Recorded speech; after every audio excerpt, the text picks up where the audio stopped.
Patrick Lawson, bonjour. Bonjour. Cela fait un mois que la feuille de route est proposée, mais visiblement rien ne se fait. Tout est au point mort. Comment est-ce que vous l'analysez? Je suis inquiet. Je n'ai rien à cacher là-dessus.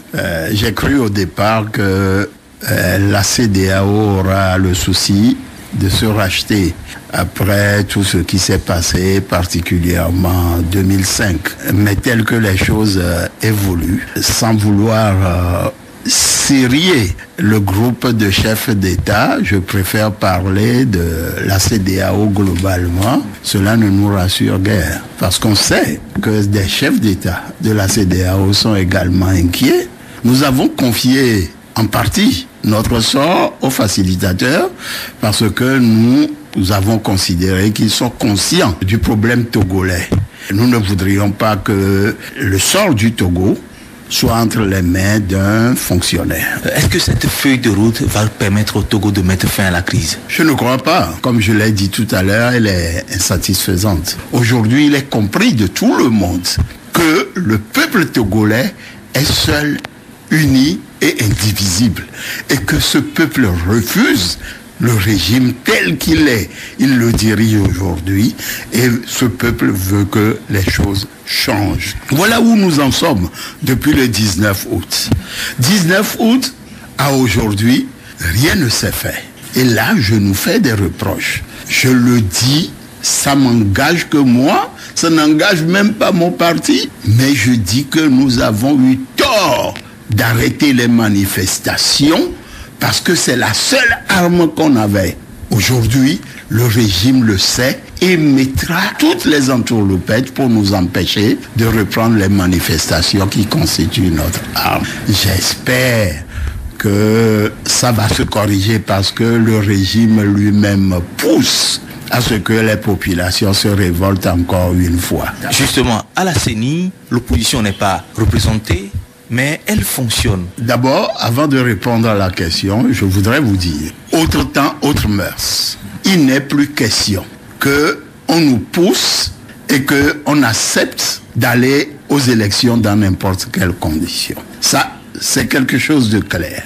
Pour nous aujourd'hui, on ne peut plus nous choisir notre entité.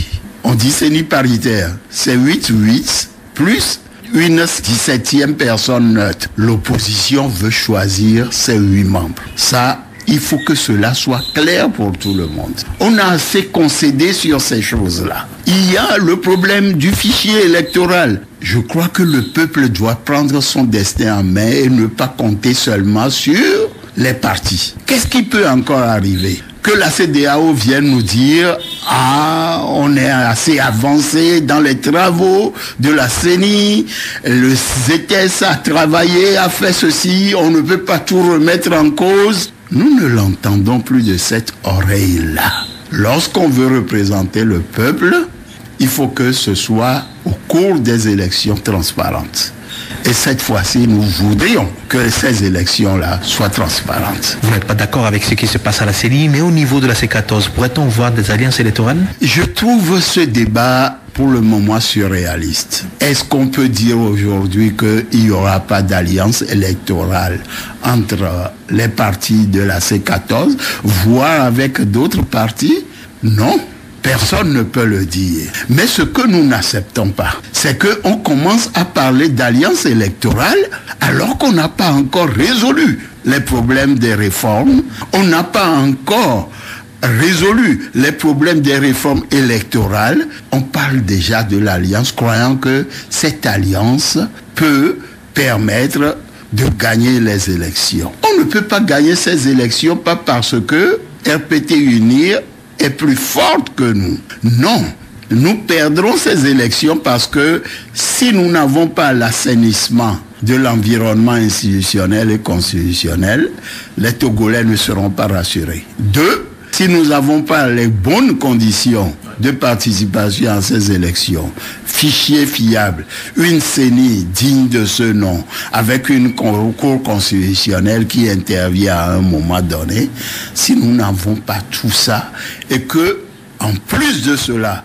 nous n'avons pas un découpage reformulé, faire voter la diaspora qui n'auraient pas de représentation nationale, de députés. Comment allons-nous le faire? Patrick Lawson, merci. C'est moi qui vous remercie.